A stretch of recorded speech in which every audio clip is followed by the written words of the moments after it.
कैसे हो आप सब? उम्मीद है खैरियत से होंगे। बस एक दो बच्चे जो है जो खैरियत से नहीं, एक को नाक से खून आ रहा है, मिस्टर माशाल्लाह। ठीक है, चलिए बैठिए।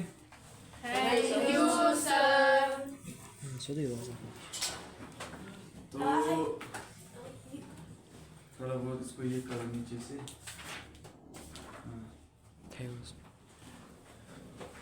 तो कल हमने फेसबुक पर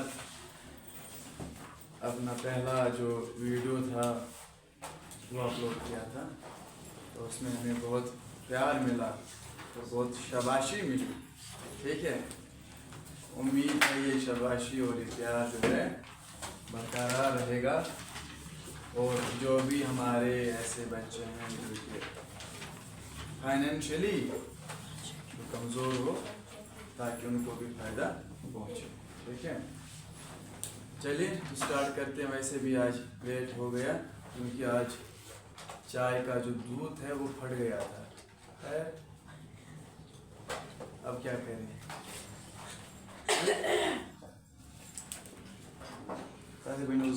दूध चलिए निकालिए।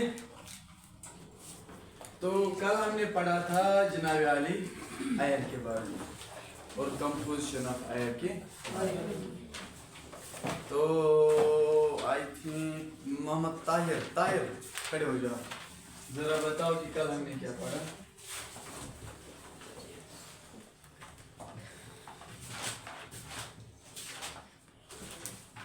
हाँ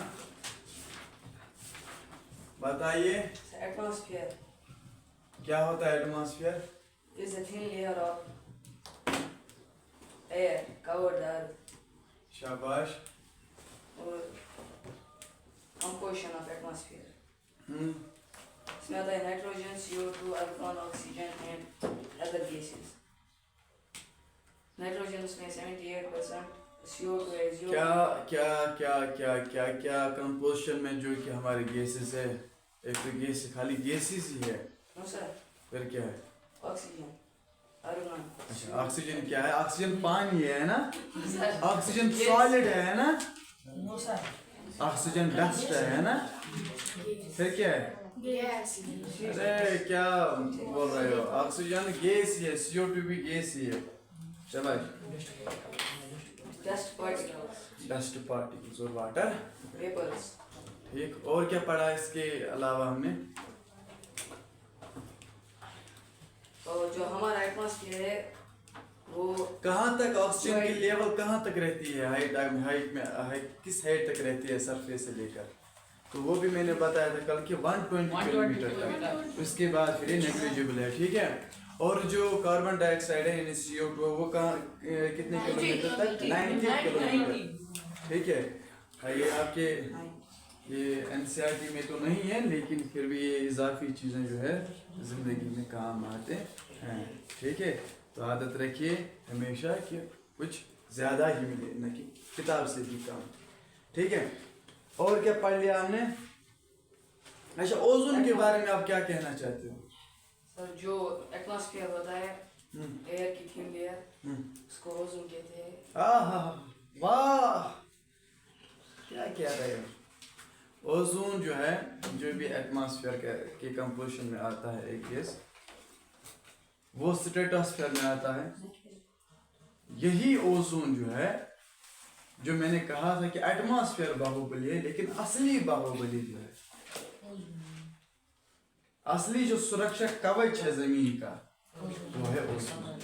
यही ऑब्जर्व करता है यूवी रेज को, यानी अल्ट्रा इंफ्रारेड रेज को, यही फिल्टर करता है सन रेज को। कौन? ओजोन, जो कि असल में सुरक्षा कवच है जमीन का। ठीक है,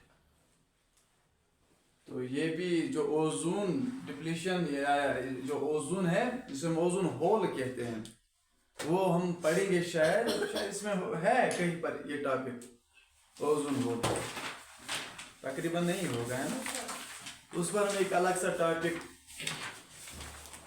ये दे देंगे। ठीक है ना, तो फिलहाल हम जो बेसिक चीज़ें हैं वो ठीक करेंगे। ठीक है, बैठिए। तो आज हमने स्टार्ट किया सेकंड जो टॉपिक है स्ट्रक्चर ऑफ एटमॉस्फेयर, यानी हमारा जो एटमॉस्फेयर है इसका क्या स्ट्रक्चर है, यानी इसके कितने लेयर्स है। स्ट्रक्चर क्यों इसने कहा है, क्यों इसने लेयर कहा है, क्योंकि जो हमारी ऑक्सीजन, जो हमारे गैसेस है, जो हमारे डस्ट पार्टिकल्स है, जो हमारे वाटर वेपर है, ये यहाँ से लेकर स्पेस तक इनकी जो स्थिति है, इनकी जो ये क्या हम क्वांटिटी या डेंसिटी हम कहेंगे, या इनका टेम्परेचर प्रेशर हम कहेंगे, ये सेम नहीं है। समझ आया क्या मैंने कहा? कि मैंने ये कहा डेंसिटी प्रेशर हम किसकी, एटमॉस्फेयर की, ये सेम नहीं है, बल्कि एक रेंज तक, फॉर एग्जांपल पहले 10 किलोमीटर एक टेम्परेचर है, उसके बाद और तुम 10 से 20 तक जाओगे, फिर और टेम्परेचर मिलेगा, अलग से टेम्परेचर मिलेगा। और डेंसिटी में भी क्या है, फर्क है। डेंसिटी क्या होता है बताओ, बताओ जरा, हाँ पता नहीं है? डेंसिटी होता है कि मटेरियल्स किस तरह एक दूसरे के साथ कनेक्टेड है, how materials are connected with each other. For example अगर हम सॉलिड को ले लीजिए, सॉलिड यानी अगर हम सैंड को किसी बोतल में भर देंगे, उसकी डेंसिटी ज्यादा है कि गैस की ज्यादा होती है? देखिए देखिए डेंसिटी क्या होता है, अब में ये भी समझने की जरूरत नहीं है। फॉर एग्जांपल यहाँ पर ये मैंने बना दिया है, इसमें जो डेंसिटी है इसमें थोड़ा गैप है, क्या है? और दूसरा ये है कि इसमें जो डेंसिटी है वो क्या है, इसे कहते हैं डेंसिटी। क्या कहते हैं? डेंसिटी। तीसरा लीजिए, इसकी डेंसिटी ये है। समझ आए? इसे डेंसिटी किस तरह की जो मटेरियल्स है कनेक्टेड है एक दूसरे के साथ, उसे डेंसिटी कहते हैं। देखो ये क्या लगा है इस पर, लाल लाल, हाँ? लाल वाली इंक किसके पास है? कि लिपस्टिक लगाया है, हाँ? Red pen. अच्छा लिखिए डेंसिटी, अब इसका ये लिखिए आप,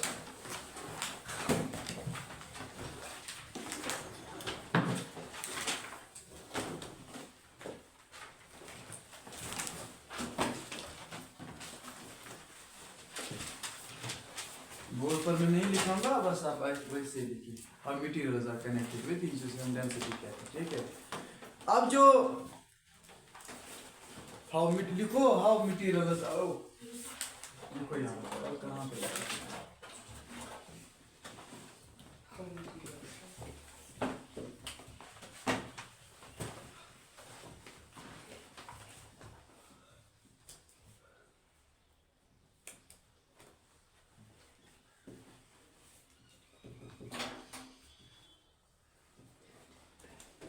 ठीक है? डेंसिटी। तो फिर हमने पढ़ा, तो और क्या पढ़ा हमने? गैस के बारे में, गैस के बारे में और वाटर वेपर के बारे में हमने पढ़ा था, और डस्ट पार्टिकल के बारे में कि डस्ट पार्टिकल्स किस तरह कंडेंस करते हैं और क्लाउड्स बनाते हैं, ठीक है? How materials are connected with each other, ठीक है? तो ये भी हमने पढ़ लिया था कब, ठीक है? तो आज हम पढ़ने वाले स्ट्रक्चर ऑफ एटमॉस्फेयर। तो मैंने ये कहा कि जो स्ट्रक्चर ऑफ एटमॉस्फेयर है ना, इसके लेयर्स हैं, क्या है? लेयर्स। कितने लेयर्स हैं? 5 लेयर्स। वो आपको पता है कौन कौन? ट्रोपोस्फेयर,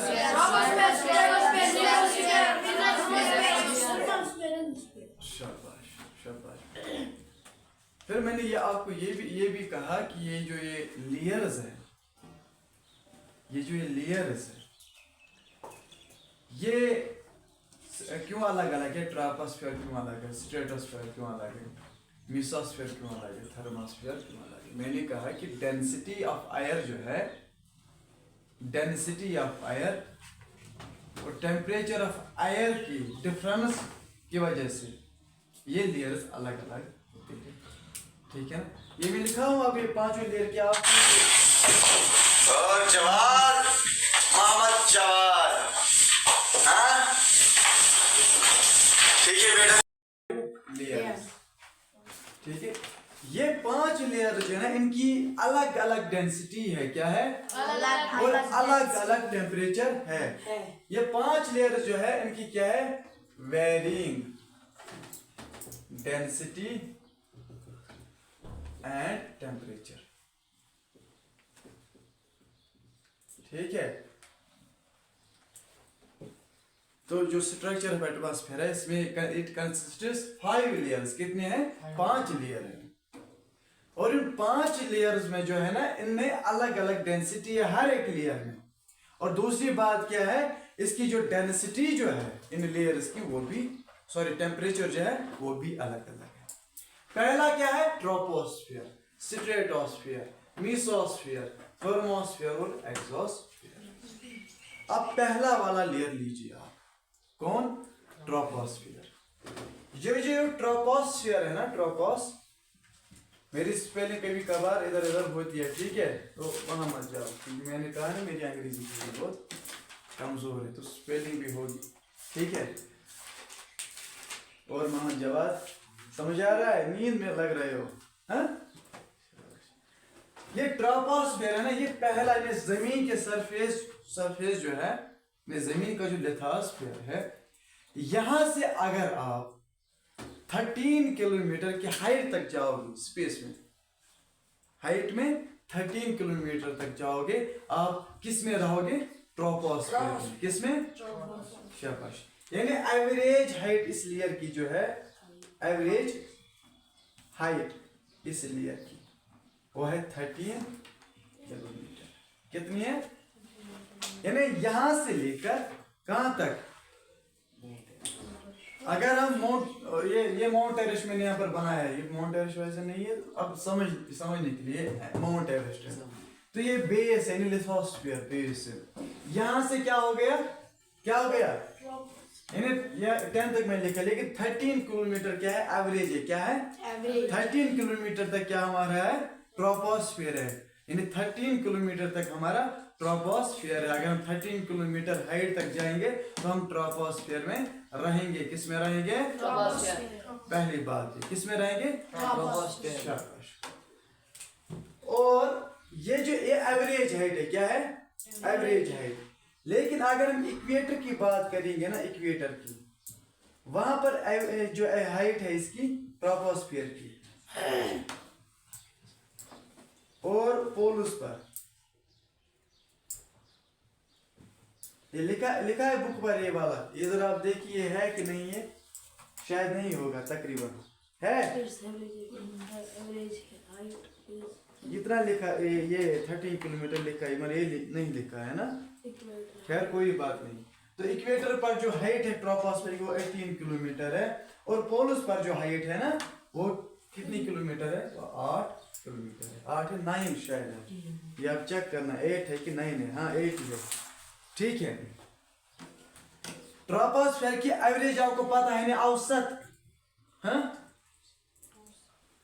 औसत पता है ना, एवरेज आपको, यानी sum of total divide by number of totals, ठीक है, वो एवरेज होता है, निकालना आता है एवरेज। अब मैं नहीं दिखाऊंगा कि किस तरह निकालते हैं, ठीक है। तो एवरेज हाइट जो है वो 13 किलोमीटर है। जिस तरह हम कहते हैं जब हम क्रिकेट खेलते हैं, अगर हम 2 मिनट के लिए मैंने 5 मैच खेले, कितने, 5, एक में मैंने 10 रन बनाए, दूसरे मैच में 20 रन, तीसरे में 30 रन, चौथे में 40, पांचवें मैच में 50 रन, कितने रन हो गए टोटल, 10 + 20 कितना हुआ, 30, 30 + 30 कितना हुआ, 60, 60 + 30, तो 150 को डिवाइड करो 5 से, कितना हुआ, 30, तो 30 हमारा एवरेज, मेरा 30 रन एवरेज, यानी मेरा जो एवरेज है, एवरेज स्कोर जो है वो मेरा क्या है, 30 रन। आया समझ, एवरेज क्या किसे कहते हैं, शाबाश। इसी तरह जो एवरेज हाइट है ना ट्रोपोस्फियर की वो 13 किलोमीटर है।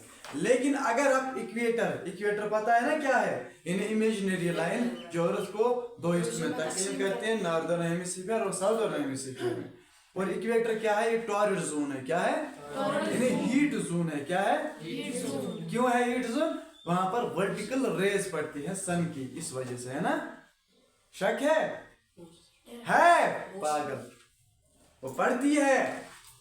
और जो पोल्स है वहां पर, और for example tropic of cancer से लेकर ट्रॉपिक ऑफ कैप्रिकॉर्न तक, इसके दरमियान जितने भी लैटिट्यूड आते हैं, सन ओवरहेड करता है साल में हर एक लैटिट्यूड पर, इसलिए वहां पर टेम्परेचर ज्यादा रहता है, क्योंकि वो इंसुलेशन जो है, इनकमिंग सोलर रेडिएशन जो है, सोलर एनर्जी जो है वो ज्यादा लेती है। कौन? जो ये इक्वेटर का जोन है, टॉर्रिड जोन है। लेकिन पोलस पर जो है ना, पोलस पर वहां पर स्लैंट रेस पड़ते हैं। क्या पड़ते हैं?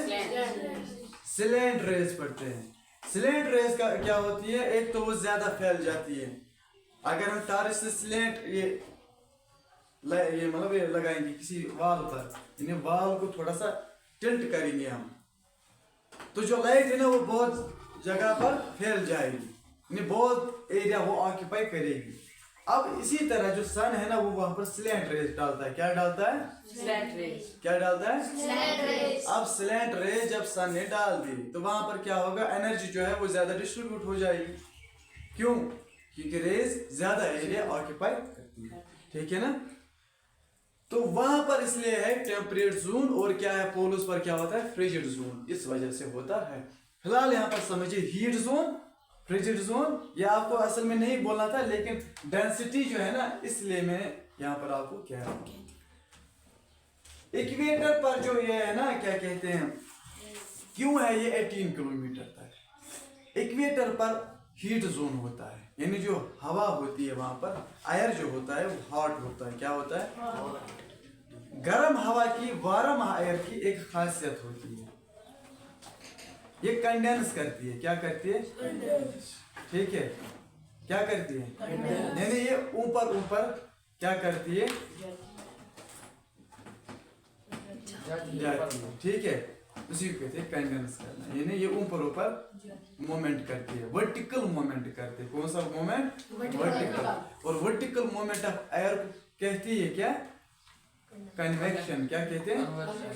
ठीक है, तो कन्वेक्शन इसमें होता है। क्या होता है? कन्वेक्शन। तो फॉर एग्जाम्पल अगर इसमें गर्मी ज्यादा है, कहां पर? इक्वेटर पर गर्म हवा है।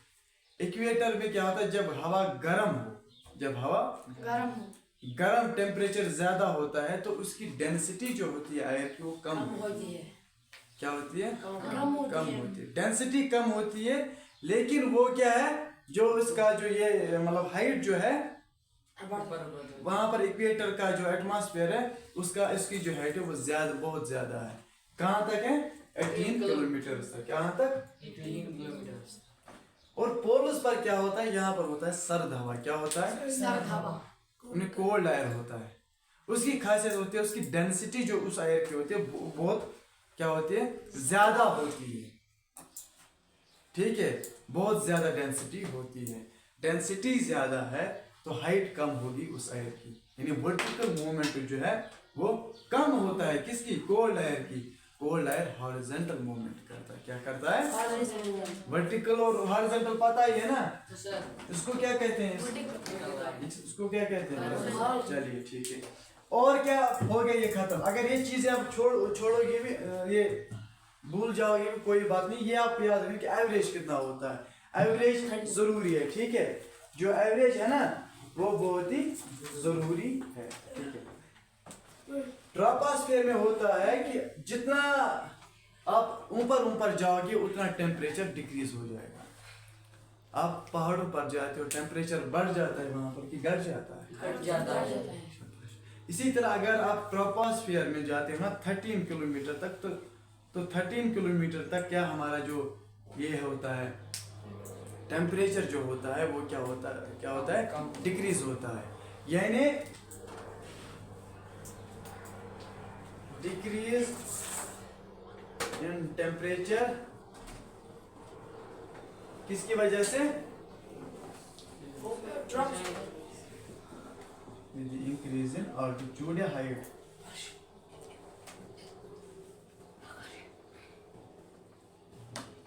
Altitude, हाँ, जितना हम ट्रोपोस्फियर में ऊपर जाते हैं उतना क्या होता है? हाँ, यानी अगर आपका जो टेम्परेचर है जमीन का, सरफेस का, वो डिक्रीज होता है, या सरफेस का नहीं, यानी आप हाइट में जा रहे हो, टेम्परेचर डिक्रीज हो रहा है। हाँ, होना ये चाहिए कि टेम्परेचर बढ़ना चाहिए, लेकिन हो क्या रहा है? टेम्परेचर डिक्रीज हो रहा है। तो इसको कहते हैं ज्योग्राफी में नॉर्मल लैप्स रेट। क्या कहते हैं? Normal lapse rate. ये भी आपकी किताब में नहीं, आप बड़े बच्चे हो ना, समझदार बच्चे हो, इसलिए ये भी याद रखो। जब टेम्परेचर घट जाए, जब टेम्परेचर घट जाए, किसकी वजह से? With increase in the height of, ठीक है, विद इंक्रीज इन हाइट, यानी हाइट में इंक्रीज जब आ जाए और टेम्परेचर जो है वो डिक्रीज हो जाए, तो उसे हम कहते हैं नॉर्मल लैप्स रेट। अगर आप 1 डिग्री सेल्सियस जो है, 1 डिग्री सेल्सियस कम होता है जब हम 165 मीटर क्या हाइट ऊपर जाते हैं। जब हम जमीन से 165 मीटर क्या ऊपर जाएंगे, तब 1 डिग्री में फर्क होगा। कितना डिग्री? अगर यहाँ पर सरफेस पर भी 20 डिग्री है, क्या है? अगर हम 165 हाइट तक जाएंगे, 165 मीटर की हाइट तक जाएंगे, तो वहां पर टेम्परेचर 19 होगा। कितना होगा? 19। ठीक है, तो इसे कहते हैं नॉर्मल लैप्स रेट। और एक इस चीज की जो खासियत है वो ये है कि इसमें जो भी वेदर फिनोमिनाज है, वेदर फिनोमिनाज यानी रेन, विंड, ठीक है, ये जो ये वेदर, ये एलिमेंट्स है ना, वो किस में आते हैं? वो इसी में आते हैं। किस में? ट्रोपोस्फियर में, यानी रेनफॉल का आना, ठीक है, वो सब इसी में आते हैं। ठीक है, तो वेदर फिनोमेना, रेनफॉल हो, फॉग हो, हेल स्टॉर्म हो, वो इसी लेयर में आते हैं। लिखिए, ये भी लिखना है अब मुझे यार।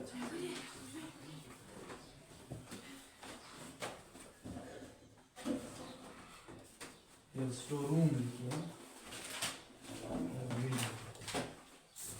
ठीक है। तो ट्रोपोस्फियर में, उसके बाद जो स्ट्रेटोस्फियर में, उसमें ये चीजें, यानी क्लाउड जो है ना, वो इसी लेयर में, किस में? वो सब ट्रोपोस्फियर में ही है। ये लंबा शायद हो रहा है ना, लेक्चर लंबा हो रहा है, कटौती करें इसमें, हैं? ठीक है, अब ट्रोपोपॉज ऐसे रखिए, इतना आप याद रखिए। इसके बाद आता है हमारा कौन? स्ट्रेटोस्फियर। क्या आता है? जो कि सेकंड लेयर है। क्या है? दूसरा लेयर। और उस लेयर में हमारा ओजोन भी है। क्या है? जो ओजोन लेयर है वो किस में है बेटा? जवाब स्ट्रेटोस्फियर में। अब स्ट्रेटोस्फियर की जो हाइट है ना, स्ट्रेटोस्फियर की जो हाइट है वह है 13 से लेकर 15 किलोमीटर तक। कितनी? 15 किलोमीटर तक इसका ये हाइट है। ठीक है, किसकी? हाँ, स्ट्रेटोस्फियर ट्रोपोस्फियर के नीचे है ना, ऊपर है, इसके अबोव है। ठीक है,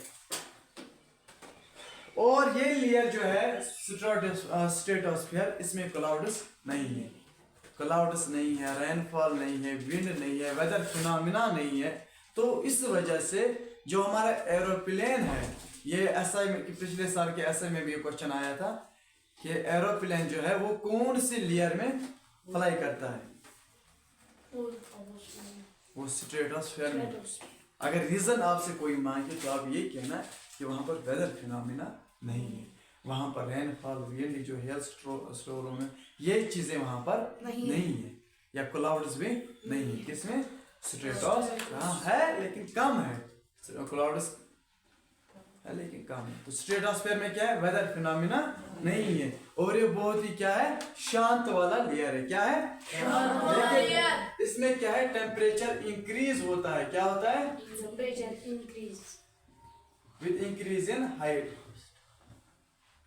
ठीक है, हाइट की वजह से जितना स्ट्रेटोस्फीयर में ऊपर ऊपर जाओगे टेम्परेचर भी बढ़ेगा। क्या बढ़ेगा, शाबाश। तो टेम्परेचर भी बढ़ेगा किसमें, शाबाश। तो इसमें क्या है, मेन चीज और एक लिखिए, इसमें ओजोन गैस भी। क्या है, ओजोन, यानी जिसे ओजोन लेयर कहते हैं, किसमें, स्ट्रेटोस्फीयर। ठीक है, इसके बाद आता है हमारा मीसोस्फीयर। क्या आता है, Mesosphere. ये तीसरा लेयर है, स्ट्रेटोस्फीयर के ऊपर है। ये जो है इसमें भी होता है लेप्सरेट। क्या होता है, इसमें -100 डिग्री तक ये टेम्परेचर चला जाता है। -100 डिग्री सेल्सियस चला जाता है, -100। स्ट्रेटोस्फीयर, ये ट्रोपोस्फीयर में कितना चला जाता है, यहाँ पर पोल्स में 45 डिग्री चला जाता है, 45 डिग्री। और जो ये क्या कहते हैं इसको, ये जो इक्वेटर पर है, इक्वेटर पर यहाँ पर -80 डिग्री पर चला जाता है, -80 डिग्री। ट्रोपोस्फीयर में -80, इसमें -45। ठीक है, सॉरी ये एवरेज पर लिखा। ठीक है, अब यहाँ से याद रखो कि -80 डिग्री और -40 डिग्री किस में, ट्रोपोस्फीयर में, यानी उसको फिर ट्रोपोपॉज कहते हैं, जिसमें माइनस आता है ना, -80 और -45, उसको ट्रोपोपॉज भी कहते हैं। जो मीसोस्फीयर ये सबसे कोल्डेस्ट लेयर है। क्या है, सबसे ठंडा लेयर है। इसमें भी लेप्सरेट होता है, इसमें भी जो टेम्परेचर है वो घट जाता है विद इंक्रीज इन हाइट, और इसमें -100 डिग्री सेल्सियस तक चला जाता है। उसके बाद कौन सा लेयर है बेटा, और यहाँ और एक जरूरी बात, और ये 80 किलोमीटर तक है। कितना, 50 से 80 किलोमीटर तक आप जाओगे तो मीसोस्फीयर में रहोगे। किसमें, और जो भी मेटर्स आते हैं ना जमीन, वो आसमान से है ना, वो सन से निकल कर आते हैं ना। हाँ, तो मेटल्स जो है वो किसमें, फ्रिक्शन की वजह से वो बर्न अप होते हैं ना, तो वो मीसोस्फीयर में ही जलते हैं, इन्हें बर्न अप होते हैं। कौन, मेटल्स। इसके बाद है थर्मोस्फीयर। क्या है, तो इसमें भी, थर्मोस्फीयर में भी यही होता है कि टेम्परेचर बढ़ जाता है, टेम्परेचर बढ़ जाता है किसकी वजह से, हाइट की वजह से। ठीक है, हाइट की वजह से। इस लेयर को आयोनोस्फीयर भी कहते हैं। क्या कहते हैं, आयोनोस्फीयर भी कहते हैं। ठीक है, ओजोन गैस इसमें है, ये चीजें मेन चीजें, और जो एरोप्लेन है उसमें फ्लाई कर दिया, मैंने बताया। तो आयोनोस्फीयर जो है, आयोनोस्फीयर भी इसे कहते हैं, किसको कहते हैं, किसको आयोनोस्फीयर कहते हैं, शाबाश। ये 80 किलोमीटर से लेकर 400 किलोमीटर तक है, और ये बहुत ही महत्वपूर्ण, यानी बहुत ही फायदेमंद वाला लेयर है। कौन, जिसका स्ट्रेटोस्फीयर की बहुत ही ज्यादा नीड है जमीन के लिए, क्योंकि इसमें हमारा कवच आता है, शील्ड आता है। कौन, ओजोन गैस, जो अल्ट्रा, जो इंफ्रारेड रेज है, उसको वो एब्जॉर्ब और फिल्टर करता है। इसी तरह जो आयोनोस्फीयर है, इसकी भी एक बहुत ही ज्यादा नीड है। क्या, कि रेडियो वेव्स जो जमीन से ट्रांसमिट हम करते हैं, वो इसी आयोनोस्फीयर में रिफ्लेक्ट बैक होते हैं। ठीक है, आयन आपको पता है ना, आयन क्या होता है, पता है, साइंस कौन पढ़ाता है, उसको बोलना, ये चार्ज पार्टिकल जो होते हैं ना, उनको हम कहते हैं। ये पार्टिकल्स तो आपको पता ही होंगे, तो वो अवसर से। तो उसके बाद हमारा ये 400 किलोमीटर तक रहता है। कौन, थर्मोस्फीयर। तो यहाँ पर क्या होता है, टेम्परेचर घट जाता है विद इंक्रीज इन, है ना, अरे कहाँ खोए हो, टेम्परेचर बढ़ जाता है हाइट की वजह से। ठीक है, उसके बाद आता है एग्जॉस्फीयर। एग्जॉस्फीयर जो है ये आउटर स्पेस के साथ मर्ज होता है। क्या होता है, आउटर स्पेस के साथ मर्ज होता है, यानी इस पर अभी तक हमें कोई कंटेंट नहीं मिला हमारे साइंटिस्टों को, ठीक है। थर्मोस्फीयर में हमारा आयोनोस्फीयर है, ठीक है। मेसोस्फीयर कोल्डेस्ट है, और इसमें मेटल्स बर्न अप होते हैं, ये भी पता है मैंने, ठीक है। मुझे लग रहा है ये बहुत ही ज्यादा आज हो गया, क्योंकि 7th का ये मसला है, ठीक है। तो आपको सब समझ में आया? जल्दी से बोले कि कितने लेयर्स हैं? कौन कौन? और ट्रोपोस्फीयर कहाँ से कहाँ तक है?